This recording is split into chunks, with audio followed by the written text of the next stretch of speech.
लेकिन इस बीच अब जरा बात कर लेते हैं भारतीय शेयर बाजार को लेकर के। भारतीय शेयर बाजार अब की निगाहें जो हैं वो अब अगले हफ्ते होने वाली अमेरिकी सेंट्रल बैंक फेडरल रिजर्व की बैठक पर लगी हुई हैं।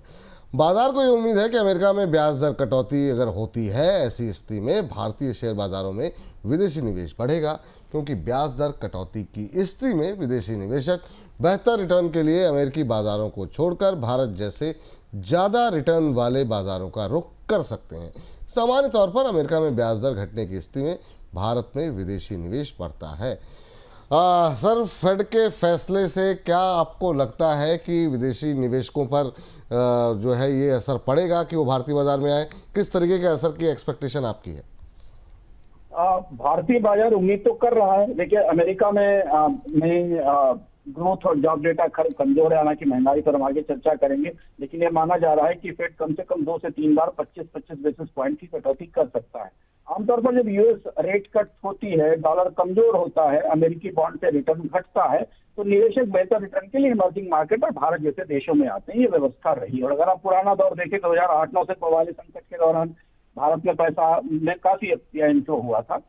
2015-16 में भी फेड कट मिलने पे भारत में एफपीआई ने निवेश किया था। 2020 में कोविड के दौरान तो आउटफ्लो हुआ था, लेकिन उसके बाद जब क्वांटिटी ईजिंग आई और ह्यूज कट किए अमेरिका में, उसका भी हमें भारत की बाजार में बहुत तेज रिकवरी दिखाई दी 2022 के बाद। 2023 में भी हमें ऐसी स्थिति दिखाई दी थी, लेकिन इस समय थोड़ी पेचीदगी ज्यादा है। आमतौर पर अगर आप सैद्धांतिक रूप से देखें तो जब विदेशी निवेशकों के लिए अमेरिका में फंड्स की लागत कम होती है, तो उन्हें अच्छे रिटर्न के लिए भारतीय बाजारों में और खासतौर से इमर्जिंग मार्केट बाजारों में निवेश का मौका मिलता है। तो इस बिना पर भारतीय बाजार के लिए अच्छी खबर, इसीलिए कल हम लोगों ने चर्चा में कहा था कि ये अच्छी खबर है जो आने वाली है। बाजार इस बात का इंतजार कर रहा है कि अमेरिका में ब्याज दरें कम होंगी तो सस्ती पूंजी वापस भारत की तरफ आती दिखाई देगी। लेकिन इसमें इस साल इस वक्त जब हम आज बात कर रहे हैं तो कई किंतु परंतु भी।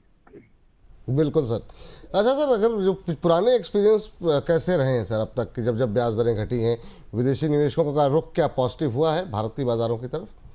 पुराने एक्सपीरियंस, जैसा मैंने बताया कि पुराने एक्सपीरियंस 2008-9 देखिए, 2015-16 देखिए, 2020 देखिए, बराबर हम जब भी फेड की रेट कट हुई है तो निवेश बढ़ता है, बराबर बढ़ता है। लेकिन आज परिस्थिति थोड़ी दूसरी है।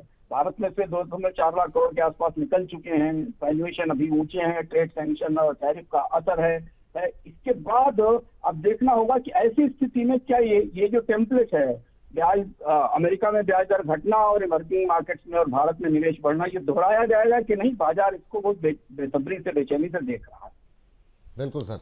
अभी सर सीधा इम्पैक्ट किस तरीके से आप देख रहे हैं एफपीआई को लेकर के? क्या कुछ एक्सपेक्टेशन आपकी है यहाँ पे? 2 एक्सपेक्टेशन है। देखिए, अगर आप भारत में देखें तो मार्केट में अभी भी वैल्यूएशन, ऐसा नहीं कि वैल्यूएशन से बहुत ज्यादा कट हुआ है, बाजार में तेज उतार चढ़ाव हुआ है, लेकिन वैल्यूएशन अभी ऊंचे हैं। लेकिन यहाँ से एक बड़ी रिकवरी की उम्मीद बाजार में दिख रही है। एक जो दुविधा है वो सबसे बड़ी जो आकर्षण होगा विदेशी निवेशकों के लिए, उसमें एक तो ये होगा कि उनकी पूंजी की फंड की लागत अमेरिका में कम हो रही है। दूसरा, जीएसटी की कटौती का असर हमें दिखाई दे रहा है। Selective sector, FMCG, auto retail में थोड़ी बिक्री बेहतर होगी, इनकम बेहतर होगी। अगर कंपनियों के रिजल्ट सुधरते हैं तो फिर एफपीआई के रिटर्न का भरोसा बढ़ता है। लेकिन दूसरी तरफ बॉन्ड यील्ड भारत में बढ़ रही है, सरकार का फिस्कल दबाव भी बढ़ेगा, बाजार का सेंटीमेंट कैसा होगा, ये भी एक कुछ माइनस फैक्टर्स हैं। ऐसी स्थिति में विदेशी निवेशक भारतीय बाजार में निवेश करने से पहले कुछ और चीजें सोचेंगे। जैसे भारत के वैल्यूएशन ऊंचे हैं, चीन, ब्राजील, दक्षिण कोरिया से अभी मजबूत चुनौती मिल रही है। तो अगर नई कैपिटल इनफ्लो होती है तो उसमें कितना भारत में आ सकता है।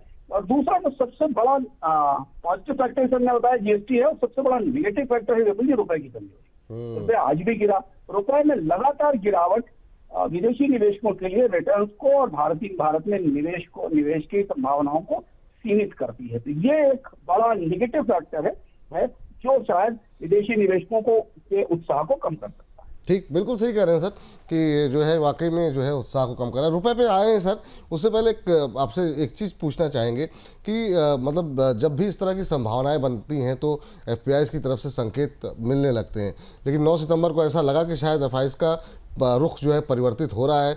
2000 करोड़ से ज़्यादा कैश में बिकवाली खरीदारी की। कल जो है हमने देखा 100 करोड़ के आसपास की बिकवाली की, तो लगा कि चलो ठीक है कोई बात नहीं।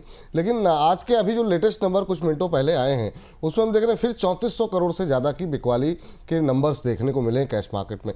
तो ये अभी भी मतलब वो कॉन्फिडेंस एफपीआईज की तरफ से आता हुआ दिखाई नहीं दे रहा है सर। इसे आप रुपए से जोड़ सकते हैं, क्योंकि अगर आप भारत के मैक्रो तस्वीर को देखें तो चिंता की वजह आगे आएगी फिस्कल डेफिसिट को लेकर, लेकिन ओवरऑल तो भारत सरकार ने अपने हाल फिलहाल के दशकों का सबसे बड़ा टैक्स कट किया है। तो एफएमसीजी के लिए, ऑटो के लिए, रिटेल सेक्टर के लिए कम से कम अगले 3-4 महीने तो अच्छे रहने वाले हैं, जो भी थोड़ी बहुत रिकवरी डिमांड में आएगी वो दिखेगी। तो ट्रेड रेट कट के बाद भी अगर विदेशी निवेशक भारतीय बाजार में निवेश नहीं कर रहे हैं तो उसका एक तो हिस्सा पॉलिसी साइड से और दूसरा करेंसी साइड से। पॉलिसी साइड से ये कि भारत और अमेरिका के बीच अभी टैरिफ का मामला हल नहीं हो पा रहा है। यूरोप की तरफ से भारत पर अतिरिक्त टैरिफ लगाने की बात चल रही है रूस से तेल खरीदने को लेकर, और दूसरा है कि रुपए में गिरावट थम नहीं रही आरबीआई की कोशिश के बाद। तो ये दो ऐसे फैक्टर हैं जो शायद अभी भी विदेशी निवेशकों को बाजार में रुकने नहीं दे रहे हैं, इसलिए हमने जो फ्रेश सेल ऑफ देखा है। लेकिन फिर भी आप उम्मीद कर सकते हैं कि 25 बेसिस पॉइंट की कटौती के बाद शायद भारतीय बाजार को लेकर निवेशकों का नजरिया थोड़ा बहुत बदलेगा। ठीक सर, अब बात कर लेते हैं रुपए को। सर ये जो अभी आपने बताया कि बिल्कुल सही बात है, रुपया लगातार निचले स्तर पर अब ट्रेड करता हुआ दिखाई दे रहा है। क्या बड़ी वजह मान रहे हैं जो रुपए के अंदर इतनी तेज गिरावट देखने को मिली, और जो फेड का फैसला होगा और वहाँ पर अगर रेट कट होता है तो उसका कोई इम्पैक्ट रुपये के ऊपर देख रहे हैं आप? रुपया बहुत कॉम्प्लेक्स सिचुएशन में है। रिजर्व बैंक लगातार बाहर भी नॉन डिलीवर फॉरवर्ड में भी हस्तक्षेप कर रहा है, भारतीय बाजार में भी लगातार रुपया बेचने की कोशिश, डॉलर बेचने की कोशिश कर रहा है। लेकिन जो फंडामेंटल चैलेंज है भारतीय रुपए का, भारतीय अर्थव्यवस्था का, वो रुपए को कमजोर कर रहा है, और डॉलर में कमजोरी बढ़ेगी आगे। जैसे जैसे फेड का रेट कट होगा डॉलर और ज्यादा कमजोर होता जाएगा।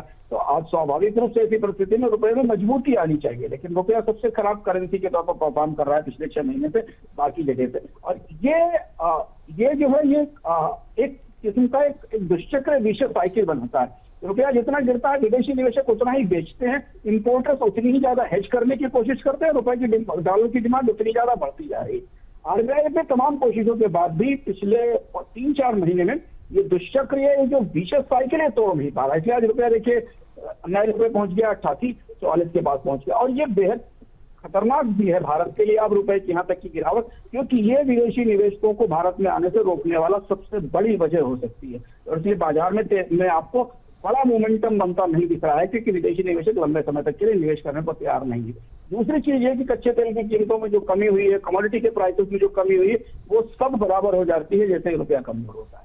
तो जो इंपोर्टेड चीजें हैं, चाहे आप खाद्य तेल आयात कर रहे हैं, दाल आयात कर रहे हो या क्रूड आयात कर रहे हो, गिरता हुआ रुपया जो अंतर्राष्ट्रीय बाजार में थोड़ी बहुत रियायत होती है वो भी खत्म कर देता। तो इसलिए जीएसटी कट के बाद भी अगर रुपया कमजोर होता रहा तो बहुत सारे प्रोडक्ट्स को सस्ता करना कंपनियों के लिए मुश्किल हो जाएगा, क्योंकि उनकी रॉ मटेरियल की कॉस्ट में बढ़ोतरी होगी रुपए की कमजोरी के कारण। और इसलिए रुपया इस समय गिरता रुपया भारत की सबसे बड़ी चुनौती है। बिल्कुल।